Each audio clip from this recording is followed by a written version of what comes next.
Hi friends, നിങ്ങൾക്ക് എല്ലാവർക്കും എൻ്റെ അസ്സലാമു അലൈക്കും.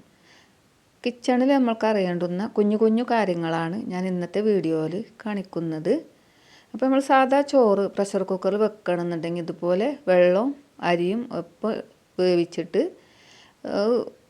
ആവിയൊക്കെ പോയി തുറന്ന് നോക്കുമ്പോൾ അതുപോലെ വെള്ളം വറ്റിയിട്ടുണ്ടാവും. അപ്പം അതൊക്കെ ശ്രദ്ധിക്കേണ്ട കാര്യം എന്താണ്, ഇതുപോലെ വെള്ളം നമ്മൾ വേറെ വെച്ചിട്ട് നന്നായിട്ട് തിളക്കൊന്നും വേണ്ട, നന്നായിട്ട് ചൂടായിട്ട് ഈ ചോറിലേക്ക് ഒഴിച്ചു കൊടുത്തിട്ട് പിന്നെ വാർത്തെടുക്കുക അല്ലെങ്കിൽ കോരി കൊണ്ട് ഊറ്റിയെടുക്കുക ചെയ്താൽ നല്ല ചോറായിരിക്കും. പച്ചവെള്ളം ഒഴിച്ചു കൊടുക്കരുത്, അപ്പോൾ ചോറിന് ഒരു വഴുവഴുപ്പും ഒട്ടലൊക്കെ ഉണ്ടാവും. എപ്പോഴും ശ്രദ്ധിക്കേണ്ട ഒരു കാര്യം അത് മാത്രമേ ഉള്ളൂ. അപ്പോൾ എല്ലാവരും പ്രഷർ കുക്കറിൽ ചോറ് വെക്കുമ്പോൾ ഇത് ശ്രദ്ധിക്കുക, നല്ല ചോറായി കിട്ടും. പിന്നെ നമ്മൾ ഈ ചക്കേൻ്റെ കുരു ഉണ്ടല്ലോ, അത് നമ്മൾ കുക്ക് ചെയ്യണതിൻ്റെ മുന്നേ ഇത് പഴുത്തയൊക്കെ ആണെങ്കിൽ അതിൻ്റെ ഒരു ടേസ്റ്റ് കറിക്കുണ്ടാവും. പിന്നെ ഗ്യാസിൻ്റെ ബുദ്ധിമുട്ടൊക്കെ ഒഴിവാക്കാനായിട്ട് അതുപോലെ നന്നായിട്ടൊന്ന് തിളച്ചെടുത്തിട്ട് കറി ഉണ്ടാക്കുകയാണെങ്കിൽ ഈ പഴുത്ത ചൊയൊക്കെ ഉണ്ടെങ്കിൽ അതൊന്നും ഉണ്ടാവില്ല, നല്ല ടേസ്റ്റായിരിക്കും.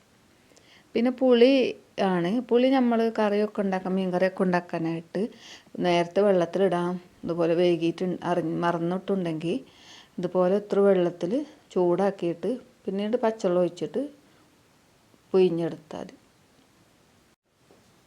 തേങ്ങ നമ്മൾ ഇതുപോലെ ചിരവി എടുക്കുമ്പോൾ ചിലപ്പോൾ ഇതുപോലെ കഷ്ണങ്ങളായിട്ടൊക്കെ അടർന്നിട്ട് പോന്നിട്ടുണ്ടാവും. അപ്പോൾ നമ്മൾ ഇതിൽ ചെറിയ കഷ്ണമാക്കിയിട്ട് വെള്ളം ഒഴിച്ചിട്ട് അരക്കുകയാണെന്നുണ്ടെങ്കിൽ അത് നന്നായിട്ട് അരഞ്ഞു കിട്ടൂല. അതിലിതുപോലെ കണ്ടോ കുഞ്ഞു കുഞ്ഞു കഷ്ണങ്ങൾ എത്ര അരച്ചാലും ഉണ്ടാവും.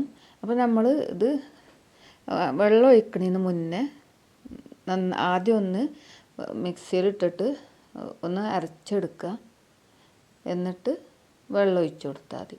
വെള്ളം ഒഴിച്ചിട്ട് വീണ്ടും നന്നായിട്ട് അരക്കുകയാണെങ്കിൽ ഇതിൻ്റെ കഷ്ണമൊക്കെ നല്ലോണം അരഞ്ഞ് കിട്ടിയിട്ടുണ്ടാവും.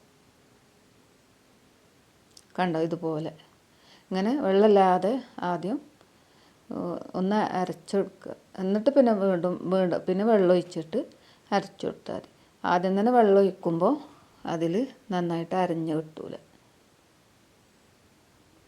ഇത് എല്ലാവർക്കും ഉള്ളൊരു പ്രോബ്ലമാണ്.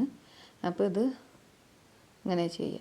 പിന്നെ ഒരു കാര്യം, നമ്മൾ പാത്രമൊക്കെ കഴുകണ സ്ക്രബ്ബർ ഇട്ട് വെക്കാനായിട്ട് എപ്പോഴും നനഞ്ഞ് നിൽക്കണേന് ഇതുപോലെ ഒരു ബോട്ടിലെടുത്തിട്ട് ഇങ്ങനെ എന്തെങ്കിലും കമ്പിയോ പപ്പടക്കോലോ ഒക്കെ എടുത്ത് ചൂടാക്കി ഹോളുണ്ടാക്കിയിട്ട് അതിൽ സ്ക്രബ്ബർ ഇട്ട് വെക്കുകയാണെന്നുണ്ടെങ്കിൽ പിന്നീട് നമ്മൾ പാത്രം കഴുകാനെടുക്കുമ്പോൾ നല്ല ഉണങ്ങിയിട്ട് നല്ല ക്ലീനായിട്ടുള്ള ഇതായിട്ടുണ്ടാവും. ഇങ്ങനെ വെള്ളമൊക്കെ വേർന്ന് പോയിട്ട്